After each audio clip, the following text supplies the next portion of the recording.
मेरे साथ मंच पर उपस्थित उत्तर प्रदेश के यशस्वी मुख्यमंत्री श्रीमान योगी आदित्यनाथ जी, सहकार भारती के अध्यक्ष श्रीमान रमेश वैद्य जी, श्री BL वर्मा जी, भारत सरकार में मेरे साथी सहकारिता राज्य मंत्री डॉक्टर उदय जोशी जी, सहकार भारती के महामंत्री श्री मुकुट बिहारी वर्मा जी, उत्तर प्रदेश के सहकारिता मंत्री, स्वागत समिति के अध्यक्ष और सांसद भाजपा के वरिष्ठ नेता श्रीमान संतोष गंगवार जी, सहकार भारती उत्तर प्रदेश के अध्यक्ष श्री रमाशंकर जी, सहकार भारती उत्तर प्रदेश के महामंत्री डॉक्टर प्रवीण सिंह जदौन जी और देश के 600 से ज्यादा जिलों से आए हुए सहकार भारती के सभी प्रतिनिधिगण और देश की सभी नामांकित सहकारी संस्थाओं से आए हुए गणमान्य अतिथि, सबसे पहले तो मैं सहकार भारती का बहुत धन्यवाद करना चाहता हूं कि मुझे आप सबको मिलने का मौका दिया, क्योंकि मैं बहुत लंबे समय से सहकारिता से जुड़ा हुआ एक कार्यकर्ता हूं। पैक्स से लेकर एपेक्स तक सभी प्रकार के चुनाव लड़ा भी हूं, जीता भी हूं, हारा भी हूं। और सहकारिता के अंदर किस प्रकार के परिवर्तन करने से धीरे धीरे कालबाह्य होती जा रही सहकारिता को आगे बढ़ाया जा सकता है, इसमें योगदान करने वाले ढेर सारे लोगों को जानता भी हूं। तो उसी उपलक्ष्य में आज सहकार भारती के राष्ट्रीय अधिवेशन में उपस्थित होकर बहुत आनंद हो रहा है। और दूसरा, मैं गुजरात से हूं। मैं स्वयंसेवक बना तब से वकील साहब को देखा है, सुना है, बड़े सम्मान के साथ वकील साहब की बातों को ग्रहण कर अपने जीवन को एक निश्चित रास्ते पर ले जाने का प्रयास भी किया है। और आज जब सहकार भारती के मंच पर हूं तो मेरे लिए यह भी बड़ा भावुक क्षण है कि लक्ष्मण राव जी का सहकार भारती की स्थापना से लेकर उनका देह नहीं रहा तब तक सहकार भारती से अटूट नाता रहा। और आज मैं यहां इसी मन से उनको बड़ी विनम्रता से के साथ कार्यांजलि दे पाऊं, इस प्रकार का मौका आप लोगों ने मुझे दिया है। मित्रों, सहकारिता के क्षेत्र के अंदर सहकारिता के सत्व के संरक्षण और संवर्धन करने वाली, सहकारिता के अंदर प्रशिक्षण की चिंता करने वाले, सहकारिता के अंदर को मूल रूप से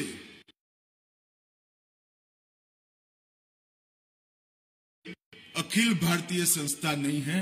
मेरी जानकारी में अकेली सहकार भारती ये काम करती है, जिसका उद्देश्य कोई चुनाव लड़ना नहीं है सरकार, जिसका उद्देश्य सहकारिता के माध्यम से कुछ प्राप्त करना नहीं है।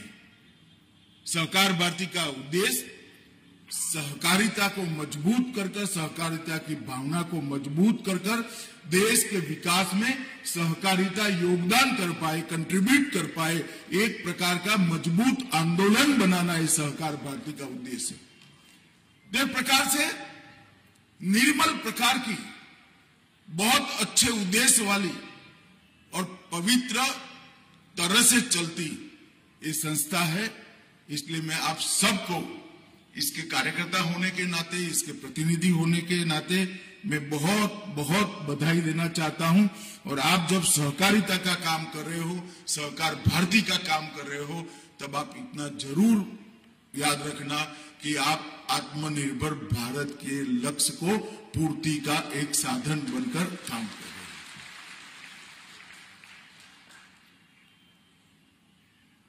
लगभग 27 प्रदेश, 600 से भी ज्यादा जिले और अनेक प्रकार की सहकारिता के क्षेत्रों के अंदर सहकार भारती ने अपना व्याप पहुंचाया है, अपने काम को पहुंचाया है।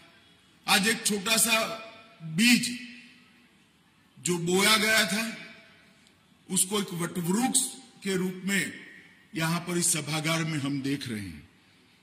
और ये आपका 7वें अधिवेशन में 600 जिलों से 3000 से ज्यादा प्रतिनिधि यहां आए हैं।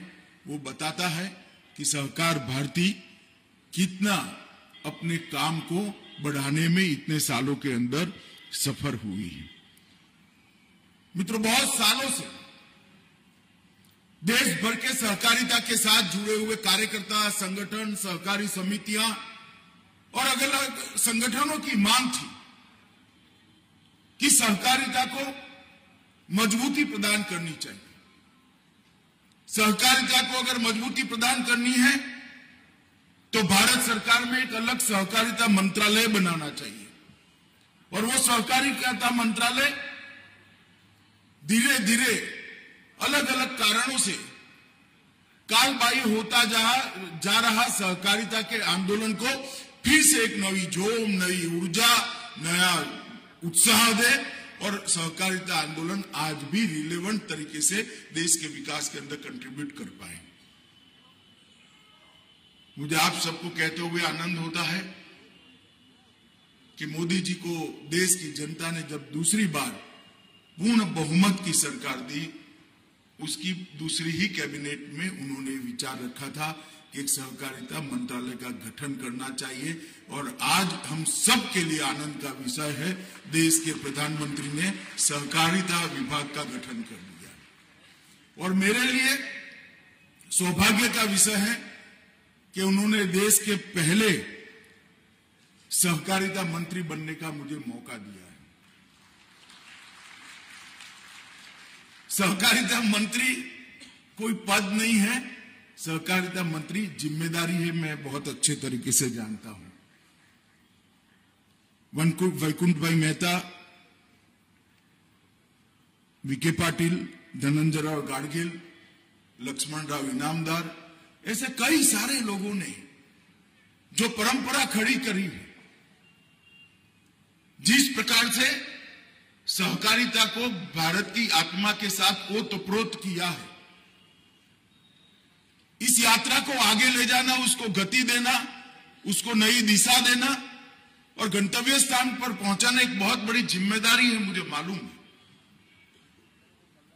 मगर सहकारिता की जब बात करते हैं तो बहुत सारे लोग इस तरह से देखते हैं कि भाई अब कैसे टिकेगा, इसकी रिलेवेंसी कितनी बच गई है, क्या कंट्रीब्यूट कर पाएगा। मैं सहकार मंत्री के नाते उन सबको ये मंच का उपयोग करते हुए कहना चाहता हूं कि आपको भी मालूम नहीं होगा कि आप जिस लिज्जत पापड़ को खाते हैं वो एक सहकारिता की सक्सेस स्टोरी है। देश के घर में हर रोज अमूल ब्रांड का दूध, दही या छाछ आप पीते हो, वो सहकारिता का एक सफल मॉडल है। देश भर के किसान जिस इफको या क्रिप्को के खाद का उपयोग करते हैं वो भी एक कोऑपरेटिव है। और इस सफल कोऑपरेटिव के जो मॉडल खड़े हुए हैं, इसके आधार पर ढेर सारे अलग अलग प्रकार के मॉडल खड़े हुए हैं। और उसका देश की इकोनॉमी में योगदान अगर देखना है तो शायद आज के अर्थतंत्र के अभ्यास करने वालों को इस ओर कभी ध्यान नहीं गया है। एग्रीकल्चर फाइनेंस में लगभग 19% से 22% शेयर कोऑपरेटिव्स का है। खाद के वितरण में 35% शेयर कोऑपरेटिव का है। खाद के उत्पादन में 25% शेयर कोऑपरेटिव का है। चीनी के उत्पादन में 31% शेयर कोऑपरेटिव का है। दूध की खरीदी और उत्पादन में लगभग 20% शेयर कोऑपरेटिव का है। गेहूं की खरीदी की व्यवस्था में 13% और धान की खरीदारी में 20% शेयर कोऑपरेटिव का है। मैं इसलिए बताता हूं कि इतनी बड़ी व्यवस्था सहकारिता के माध्यम से देश की चल रही है, जो देश को सुचारू रूप से चलाने में मदद कर रही है। और ये सारी गतिविधियों का मुनाफा किसी व्यक्ति के घर में नहीं जाता, किसी व्यक्ति के बैंक अकाउंट में नहीं जाता है, करोड़ों छोटे छोटे लोगों के बैंक अकाउंट में ये जमा हो जाता है। और मैं मानता हूं कि देश के अर्थतंत्र को गति देने में आने वाले दिनों में सहकारिता का योगदान बहुत बड़ा होने वाला है। और आत्मनिर्भर भारत का स्वप्न तो सहकारिता आंदोलन के अलावे सिद्ध ही नहीं हो सकता, क्योंकि सहकारिता ही एक ऐसा जरिया है जिससे छोटे से छोटे व्यक्ति को सम्मान दिलाने का, छोटे से छोटे व्यक्ति की आय को बढ़ाने का काम हो सकता है। आर्थिक विकास कई सारे रास्तों से किसी एक देश का संभव हो सकता है, मगर समप्रमाण आर्थिक विकास, हर व्यक्ति का आर्थिक विकास के अंदर योगदान हो, हिस्सेदारी हो और आर्थिक विकास का फायदा हर व्यक्ति तक पहुंचे, कुछ न कुछ फायदा पहुंचे, ये सहकारिता के सिवा संभव नहीं है।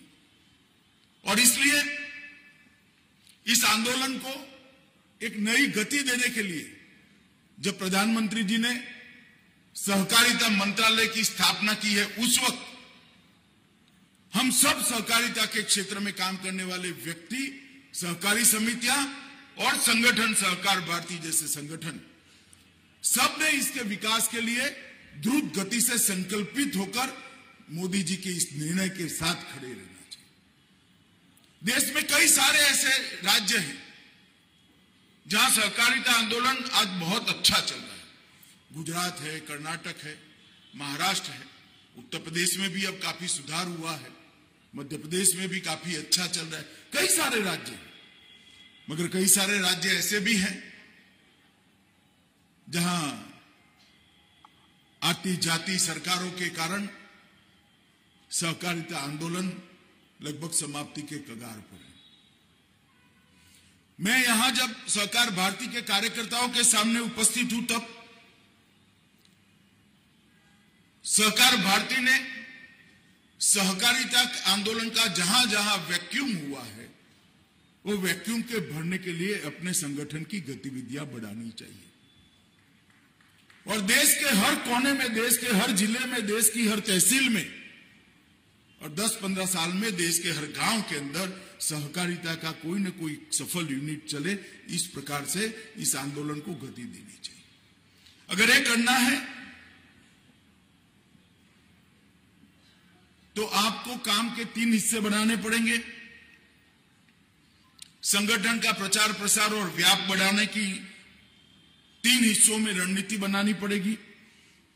एक तो सहकारिता की दृष्टि से डेवलप स्टेट,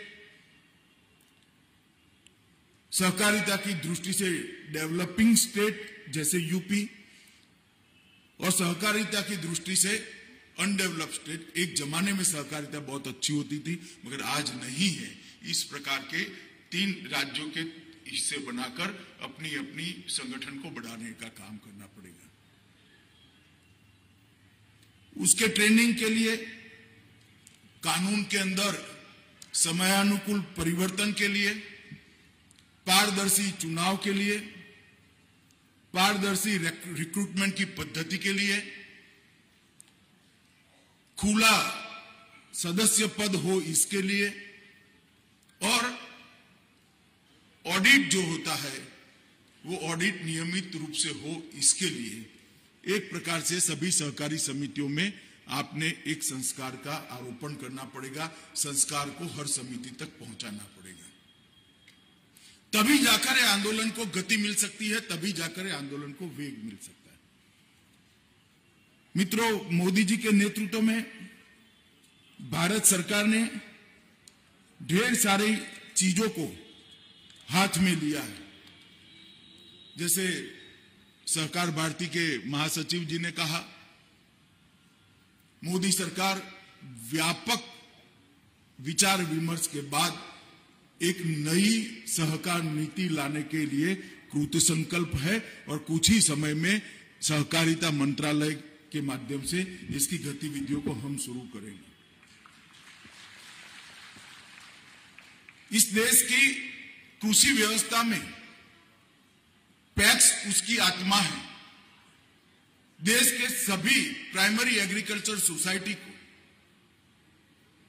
कंप्यूटराइज करने का काम नरेंद्र मोदी सरकार कुछ ही समय के अंदर हाथ में लेने वाली है और हर पैक्स को डिस्ट्रिक्ट कोऑपरेटिव बैंक से जोड़ा जाएगा, डिस्ट्रिक्ट कोऑपरेटिव बैंक को स्टेट कोऑपरेटिव बैंक से जोड़ा जाएगा और स्टेट कोऑपरेटिव बैंक को नाबार्ड के साथ जोड़कर नाबार्ड से पैक्स तक एक पूरी पारदर्शी अकाउंटिंग सिस्टम से स्थानीय भाषा के अंदर हो, इस प्रकार के सॉफ्टवेयर का निर्माण भी हम करने जा रहे हैं। ये जो नए बदलाव हो रहे हैं, इसमें मल्टी स्टेट कोऑपरेटिव सोसाइटी के एक्ट के अंदर भी बहुत जल्दी से हम परिवर्तन करने जा रहे हैं। मैं ये कहता हूं तब हमारे बहुत सुझाव है, स्वाभाविक है आप लोगों के सुझाव होंगे, मगर उसको हम सुझावों के लिए पहले जनता के सामने 1.5 माह के लिए हमारी वेबसाइट पर रखने वाले हैं। जितने भी सुझाव आएंगे उस पर चर्चा विचार कर इसको फाइनल स्वरूप दें। मगर एक मसौदा कुछ ही समय में आपके सामने हम रखने का प्रयास करेंगे। सहकारिता के क्षेत्र में प्रशिक्षण की दृष्टि से आमूलचूल परिवर्तन करने का। अभी तक प्रशिक्षण सहकारी समितियां चलाने वालों का ही हुआ है, इस पर ही ज्यादा बल दिया गया है, या सहकार के प्रचार प्रसार पर। प्राइमरी मेंबर का प्रशिक्षण करेंगे तभी समितियां कंट्रोल में रहेगी, तभी समितियां जवाबदेह बनेगी, तभी समितियों में पारदर्शिता आएगी। तो प्रशिक्षण के पूरे क्षेत्र के अंदर प्राइमरी मेंबरशिप को निग्लेक्ट अब तक किया गया है। अब जो प्रशिक्षण के लिए रणनीति बनेगी, भारत सरकार के तत्वाधान में दिलीप भाई यहां बैठे हैं, उनको साथ में रखकर करेंगे। बहुत राज्य के राज्य सहकारी संघ के अध्यक्ष भी यहां आए हैं, उनको भी साथ में रखेंगे। मगर प्रशिक्षण में प्राइमरी मेंबर के प्रशिक्षण को भी हम समाहित कर उनको रिस्पॉन्सिबल बनाएंगे और उनके माध्यम से समितियों की जवाबदेही तय करने का हम काम करेंगे। सहकार के क्षेत्र के अंदर नए नए आयाम कैसे जोड़े जा सकते हैं, उसके लिए भी एक टास्क फोर्स काम कर रहा है। वो भी एक नए मसौदे के साथ कुछ समय में देश की जनता के सामने आएगा और सहकारिता के क्षेत्र के अंदर जो सहकारी गतिविधि चल रही है वो एक दायरे में अपने आप को एक सांचे में न ढाल ले, इसके लिए भी भारत सरकार करी है। जैसे देश भर में अब प्राकृतिक खेती बढ़ने लगी है, जागरूकता भी बहुत आई है। उर्वरक के कारण, खाद के कारण भूमि की उर्वरा खत्म होती जा रही है। बहुत सारे लोग प्राकृतिक खेती की ओर आगे बढ़ते हैं। बहुत बड़ा मार्केट है उसका, ऑर्गेनिक फूड का, मगर क्या कोई किसान इसका फायदा प्राप्त कर पाएगा? क्या कोऑपरेटिव ने आगे आना पड़ेगा। इसके परीक्षण की व्यवस्था, भूमि के परीक्षण की व्यवस्था, उसके उत्पाद के परीक्षण की व्यवस्था, उसके सर्टिफिकेशन की व्यवस्था और फिर मार्केटिंग का चयन। मुझे आनंद है अमूल के चेयरमैन साहब भी यहां बैठे हैं, सोडी भी यहां बैठे हैं। अमूल ने एक प्राथमिक दृष्टि से प्रोजेक्ट रिपोर्ट बनाने के लिए सहमति व्यक्त की है और आगे पर भी ये रिस्पॉन्सिबिलिटी लेकर चलेंगे। हम पहले 2 राज्यों को हाथ में लेंगे जहां पर ऑर्गेनिक खेती के मार्केटिंग की चैन की व्यवस्था होगी, जिससे ऑर्गेनिक फार्मिंग करने वाले को, प्राकृतिक खेती करने वाले किसान को इसका पूरा फायदा कोऑपरेटिव के माध्यम से उसके बैंक अकाउंट में पहुंचाया जाए। इस प्रकार से नए नए क्षेत्रों के अंदर कोऑपरेटिव का व्याप कैसे बढ़े, ये हमें करना चाहिए। ढेर सारी बातें हैं मित्रों, आज एक ही दिन में मैं आपको बता नहीं सकता, मगर मैं इतना भरोसा दे सकता हूं आपको कि अब कोऑपरेटिव के साथ कोई सेकंड ग्रेड सिटीजन जैसा व्यवहार नहीं कर पाएगा, इतना मैं आपको भरोसा दूं।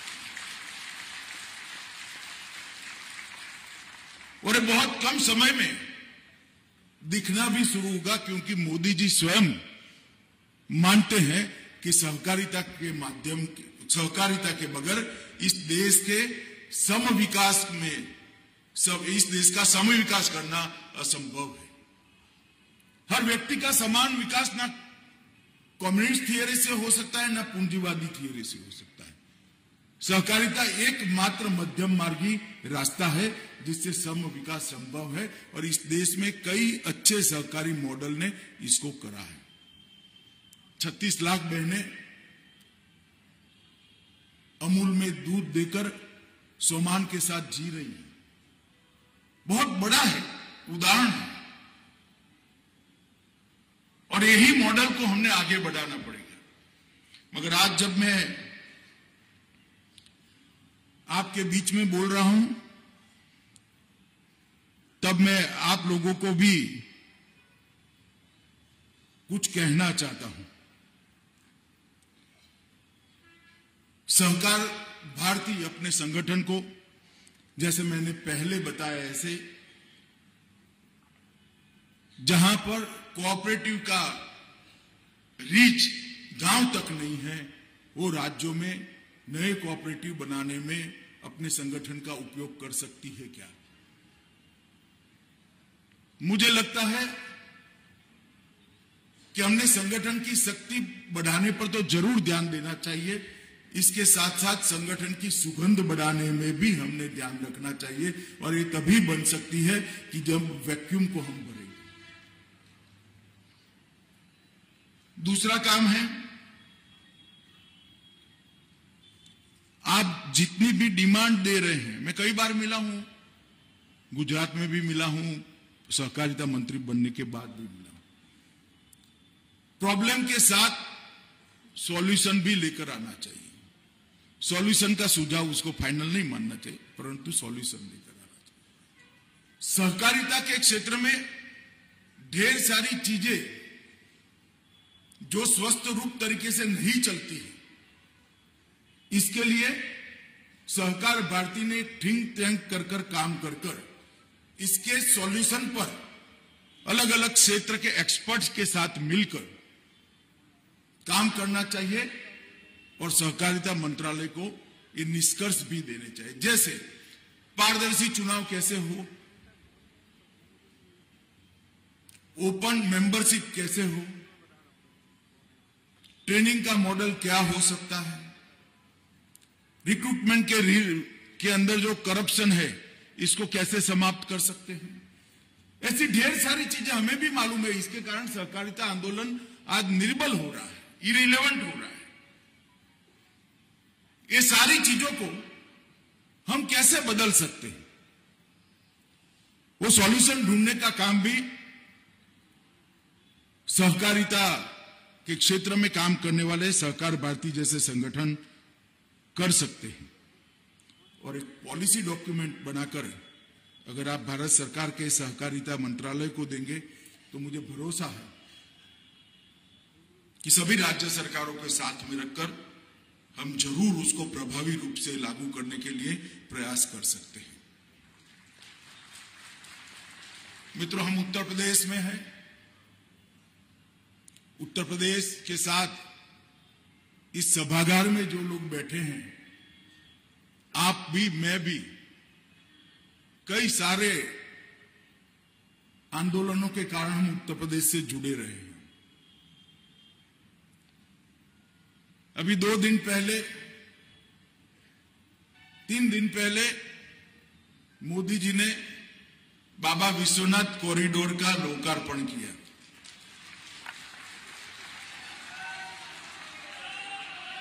और भगवान काशी विश्वनाथ का ये ज्योतिर्लिंग औरंगजेब से लेकर आज तक जो श्रद्धालु वहां जाता था वो दुखी होकर आता था।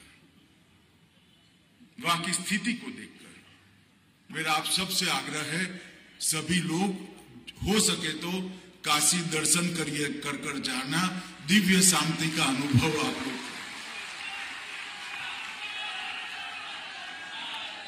काशी विश्वनाथ धाम को भव्यता और दिव्यता देने का काम देश के प्रधानमंत्री जी ने किया है। कई सालों से अयोध्या में राम जन्मभूमि स्थान पर भव्य श्री राम का मंदिर बने, इसके लिए देश और दुनिया के कई लोग लगे रहे, मगर वो शुभ दिन नहीं आता था। जब दूसरी बार मोदी जी को पूर्ण बहुमत मिला, कुछ महीने पहले ही मोदी जी ने उसका भूमि पूजन किया है और कुछ महीने बाद ही श्री राम जन्मभूमि के दर्शन करने का हमें सौभाग्य। उत्तर प्रदेश एक ऐसा राज्य है जो देश का सबसे बड़ा सूबा है। 22 करोड़ की आबादी है। दुनिया के कई सारे देश की आबादी भी उससे 1/3 भी नहीं होती है। मगर कई सालों से यहां की राजनीतिक व्यवस्था चरमराई हुई थी। 2017 में मोदी जी के नेतृत्व में यहां 300 सीटों के साथ सरकार बनी। योगी आदित्यनाथ जी उसके मुख्यमंत्री बने और आज मैं विश्वास के साथ कह रहा हूं, यूपी आज कंट्रीब्यूटर है। यूपी देश के विकास का ग्रोथ इंजन बना। सारे माफिया, सारी अव्यवस्थाएं, सारे भ्रष्टाचार को एक 5 साल के अंदर ही यूपी की सीमाओं के बाहर रखने का काम भारतीय जनता पार्टी की योगी आदित्यनाथ सरकार ने किया है। और आप सब लोग जब यहां आए हैं तो मेरा आप सबसे आग्रह है और योगी जी से भी आग्रह है, बाबा विश्वनाथ का प्रसाद और काशी की पुस्तिका आप सबको वो दे, जिसको आप घर पे भी ले जा सके और जहां तक हो सके आप सभी लोग बाबा विश्वनाथ के दर्शन करके जाइए। यही मेरी आप सबसे अभ्यर्थना है। मैं बहुत आशाओं के साथ आप सबके बीच में आया हूं। सहकार भारती एक सहकारिता के क्षेत्र में नया बदलाव लाने के लिए नए सहकारिता विभाग की सहायक बनेगी, इसकी मुझे श्रद्धा है। बहुत बहुत अनंत शुभकामनाएं देकर मेरी बात को विराम देता हूं। वंदे मातरम।